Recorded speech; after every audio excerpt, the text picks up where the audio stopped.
Nous voici sur le Grand Cru Florimond, situé sur la commune Negersheim. Il fait 21 hectares, dont les altitudes sont comprises entre 250 et 280 mètres. Nous sommes sur un terroir marno-calcaire et nous aurons des vins amples et équilibrés.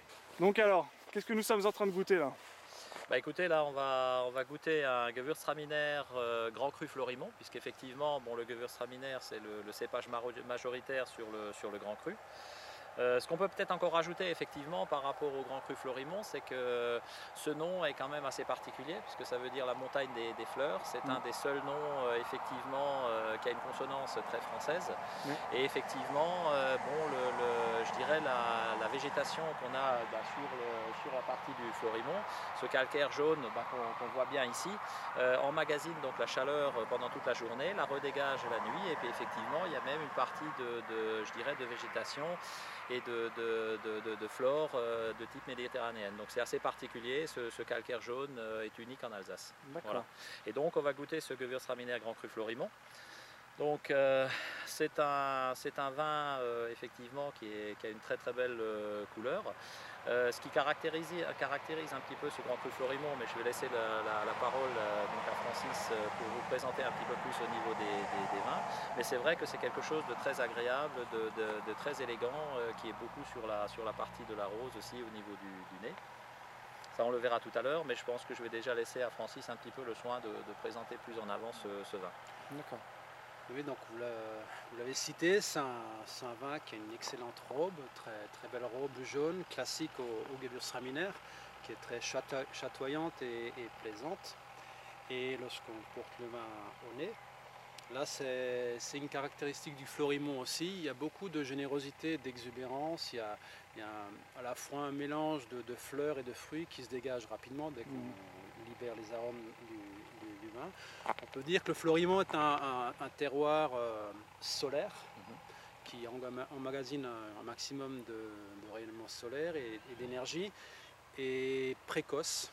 On a l'habitude de chercher les Florimond début octobre en Gewürztraminer, rarement au-delà du 15.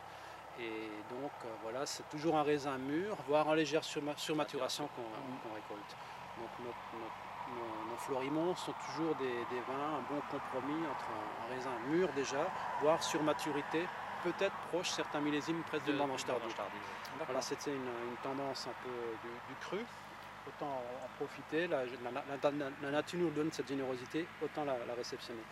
Donc au nez, il y a cette ouverture très généreuse, et le tout premier nez, on est sur des notes de fleurs, même un peu de rose qui est classique au Gewürztraminer, mais très vite effacé, enfin pas effacé, mais supplé par des arômes de fruits, de fruits mûrs. Il y a de l'abricot, il y a de la mangue, il y a un peu d'exotisme, de fruits exotiques.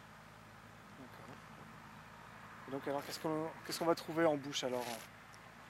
Alors en bouche, on retrouve la continuité du nez, c'est-à-dire un vin puissant, assez capiteux et caressant au palais. Ça c'est dans la structure. Ce sont des vins qui sont généreux, je l'ai dit tout à l'heure. Il y a un peu de rondeur aussi, étant donné la richesse des raisins. Et on retrouve une dominante de fruits. Là on est sur un millésime 2009 qui présente à ce stade encore une belle jeunesse, mais c'est un vin qui est déjà prêt.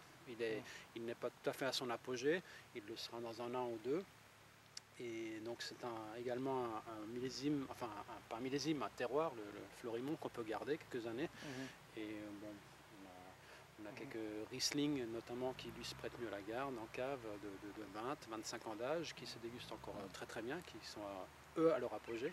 Donc pour revenir au Gewürztraminer, on a un vin qui est intense, persistant en bouche, et je répète le terme, caressant. Oui, un côté mielé, quoi. Un côté soyeux, mielé et soyeux, effectivement, de ce vin. D'accord.